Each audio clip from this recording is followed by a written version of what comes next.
in the live streamosphere. Be thinking about your questions and put the hashtag #ComeToDaddyMovie. No apostrophes or no dashes or anything sort of like that. But and Brandy will be getting the best and the brightest of those questions throughout this Q&A. Or it's all going to fall apart and we're just going to take the questions here from this. Come on, Kansas! But at least we give it the old college try. So I'm gonna start off just, and this is a question for Elijah. Okay. Yeah, I'm gonna start right here because kind of the most alarming thing about this movie to me is your whole like on-screen persona, every wardrobe decision, the haircut, the attitude, the douchebaggery. I don't know what you would necessarily call it in Hollywood terms. Douchebaggery, sure. So, was that all on the page? So it's, I guess, a question for both of you. Or was this a collaborative, creative effort to make one of the most pathetic characters of all time? Well, yeah. It was on the page to a certain degree. It also came with, so when I first got the script, it was sent with an image of Skrillex initially. I didn't want to call him out, but I thought Skrillex maybe... is great, I've met him, he's a lovely guy. I'm sure he is, but He's not a better good look. taste in music than the music he makes. I'm not making comments. Anyway, hey, he makes good music, it's fine. His music's great. But yes, so he sent me the script and was like, he kind of looks like this. And I was like, oh, okay. And Skrillex actually isn't that extreme compared to the people that he then sent when we got into production. So once I was ensnared and we were making the movie, he was like, how about these people? Yeah, once you said yes, then my confidence level went up. I was like, I'm just going to start throwing everything at the guy. But we went all over the show, and then came to like we honed it down from soccer stars to like weird Eurovision contest people, and then sort of honed into like a very particular look, the monk cut, and the mo, like a weird mo for you is like straight away. And you anything that distracts from your blue eyes, and then you keep going, trying to go back up to your eyes, but the mo just keeps bringing you down. That's what I thought was really compelling, and it was a collaboration between Elijah. Like I wanted him to look like so extreme, like the first time you see him to feel like an alien in a foreign landscape, just like woo. So like taking the fish out of water thing to the nth degree. And then Elijah rightly said, like, can't be too cartoonish. Yeah, we have to make him human. He has to feel like a person that exists in the world somewhere. Yeah, and I was like, hey, they'll buy into it, they'll buy into your daddy issues, like, we can still push it. Yeah. And then the makeup team, the hair and makeup team were really good. We brought them up from New Zealand, they were Kiwis. Mm-hmm. And we finessed it over a period of a day or so, and we sort of honed it in. It was once I saw it, I was like, oh wow. Because my fear of like working with Elijah was like, I had these extreme images in my head for him, and I was like, oh, he's not going to do it. It's like I can't ask him to look really weird. Oh, it's so fun to look weird. Yeah, I was game to look weird. Then I watched Sin City. I was like, fuck, yeah, he can't be that fast. He's used to looking weird. Yeah. So so it was I just think it works. Like I think it's a very real look. At the end of the day, it can't be too exaggerated. It's got to hit that sweet spot. Yeah, it's not cartoonish. He lives in the world, but he has to exist from another. Yeah, he has to be a stranger in a strange land initially. Like I went really like when I would notice things about the film, I look at you the first time we see you, which is different from the original opening. Like when we first see you, you come up to the house in a very different way, and then we ended up just cutting all that bullshit out, and you just like straight at the front door. I want to know more though. That bullshit was great. Yeah, what bullshit did you cut out? There's a lot of bullshit cut out of this film, but the first one, anamorphic lenses. when you look at the back of Elijah's head, like the cut is so extreme, and there's an M in the back of his head, and I was like, oh yeah, because he's so into his music. It's like he would have a defined M on the back of his head, which is there, and so I started looking at all these things like that. My ego was like, oh yeah, everything was thought out, which is horseshit. It just all worked out naturally. Like there's certain imagery that, like the way your head looks like it's been placed on top of a different object, like the way that the house is being dropped on a foreign landscape. It's a very weird UFO-looking house, and that's the way your hair looks. it's dropped down on an object that doesn't belong to it.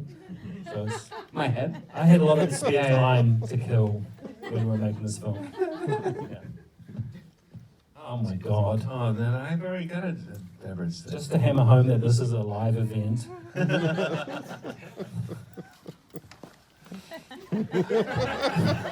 Cheers. Cheers, everyone. And congrats, guys. I feel like everyone should have Cheers a. to all We were going to of you give at everyone a Alamos cloudy across the shot country. of sarcasm. Cheers to all of you for Tim. showing up. Yes, it's a margarita. Bringing us back to a real Q&A. No. I had this all. It was my next question too. Just to be fair. Let's talk about death, just to get really back to basics. So let's talk about my father dying. Has everyone got a drink? We all in the right mood for a story about family death? Okay. So the film was inspired by my father dying in front of me. Thank you. Which was very traumatic, and I suddenly felt like I was looking at mortality right in my grill, as the kids say, because I'm old, right? So I was like, wow. I used to be a kid that used to love making movies. I made a lot of short films when I was young. I was like, yeah, my dad just died in front of me. I feel like I need to start getting things into action. I need to go back and make films. I need to do something. And so the whole premise of this film was like making a film first and foremost, but making something that I thought would be a tribute to my dad, because we used to grow up with these sort of like these character actor films, these sort of films from the 70s, British films. So I wanted to make something in that spirit, but I wanted to use the moment in time when he died, which had a really weird thing. So I ended up spending a week with his corpse, as you do, alone in the house, which his partner thought would be a really good thing to go through a grieving process. So her ex-husband was a mortician. This is so weird. So she thought, you guys, the kids, us, me and my siblings. I'm such a terrible storyteller. So they were like, you guys hang with the body, I'm gonna bail, because, fuck, I gave you the creepy idea, now I'm bailing. You hang out with the corpse, get everything off your chest that you're supposed to do with your father, your dead father. Go down and hang out with him, and settle all those parental issues that you have. And then everything was cool. So my siblings were really busy living their normal lives. I was just hanging out. So I spent a lot of time with him alone in the house at night, hanging out with the corpse. And I thought, what you do is you go down and you talk to your corpse, and you get things off your chest. Because we've all got these questions about our parents once they go, these unanswered questions that you want to clear up. And I never cleared them up. Because when you get down there and you look at the stone cold corpse, I have to tell you, it really freaks you out quite a bit. And I was like, this is really uncomfortable. And I just wanted to spend some quiet time with you as a dead husk. And during the day, people turned up that I had no idea who they were to pay respects to the body, to the corpse. And they had wonderful stories about my dad that were like from a different sort of era. And I was like, oh wow, I didn't even know my dad like had this crazy history. He's really a different character than the dad I knew. Like we all have these shades to us, these sides to us that only certain, like as friends, Elijah thinks I'm a nice guy, but behind the scenes I'm a terrible human being. And so we only see one side of each other. And so, my mind started playing with that sort of going down that path with my father, and I was like, this is a really interesting dark area about these unanswered questions, parental like histories that we aren't really sure about. And then so I wrote to a friend who's a writer who worked with me on The Greasy Strangler, and I said, what about this for a skeleton structure as a film? Because I want to make something. I feel like I'm dying. I just saw someone die in front of me. But I also want to make something my dad would love, something with gallows humor, very dark and funny. And so that's where it really took off, and I'm really happy that at the end of the day, because I'm saying that it's a tribute to him, that it kind of worked out kind of good, because it would be a horrible testament to say that you've made something for your dead father and it's a piece of shit. So I feel really good. I feel like that we all went on this great journey together. Media Marie, who was there from day one, fabulous producer in the house, and Elijah, who loved the script straight away. And yeah, I feel like we pulled off something really, really special. I really love it. I hope you guys loved it too.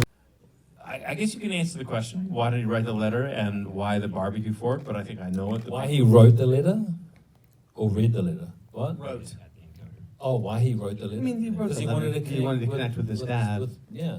With whom he'd no, not with his son. seen. Oh, why did he write the letter? Yeah. Yeah, his son. Yeah. I don't know, is that weird? Yeah, it's not that weird. The barbecue fork is more just like circumstantial. That was what was available. Well, that was also a in that mandate, moment. because I told Toby I don't want any guns involved in any film that we write together, because I hate guns. But yet the barbecue fork combined with the final stab are, I think, for the past 12 months of genre cinema, two of the more visceral moments in our art form. Like I want to say, I Thank you. want to say, damn, fucking kudos, man. It's really I do. The heavy. good thing is, like, you get so used to that.